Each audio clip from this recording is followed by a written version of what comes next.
Boy, I like that question. I mean, it's significant.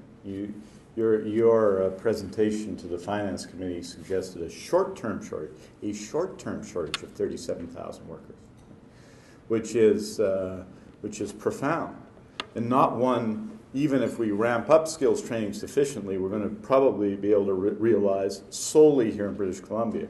There are obviously some opportunities, other people in Canada coming here, and that's a significant part of it as well, and being open, as I say, to immigration, which we have to be, and have people coming here and staying here and living here is an important part of what's made Vancouver, Metro Vancouver, the region here, so successful. So I think I've talked about some of these. I won't through it in general. I think obviously we need to increase spaces. We need to provide better supports for people, especially in apprenticeship programs, to improve completion rates, as they do in the province of Alberta.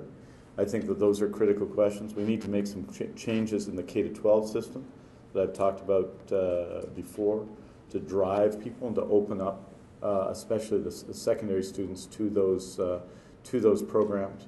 There's significant capital issues as well. We have in some of our colleges and institutes, we have equipment from the 1960s that is out of date. Students learning on Adams graders may not be prepared when they come in to employment, and effectively it means a huge loss for them if their training is not relevant to the job. So we need more coordination between business and post-secondary education institutes, not less, because of course it's a huge personal loss if you have training that isn't useful to you, and expensive for business when someone comes in effectively trained and has to be retrained. So this is, I think, for government in the economy, the single and #1 priority. It's got to be the one we're measured against.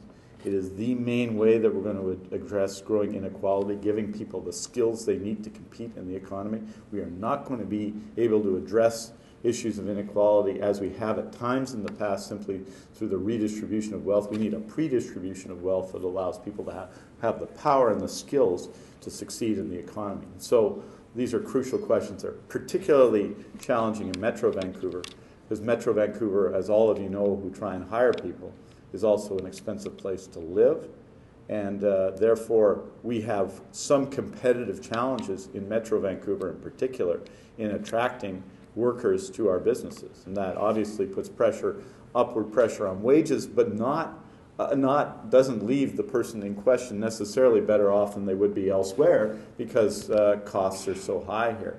So the skills training question you've correctly identified as the key question. And the final thing I'd say about it, is what I said before, is that to succeed in that will require us working closely together. We are not going to succeed on this crucial question for our economy if we operate or dictate things from Victoria or from government offices. It will not succeed that way. And it requires, and the thing I like about it most, is it requires business and labor and government to work closely together to ensure we start to address these problems.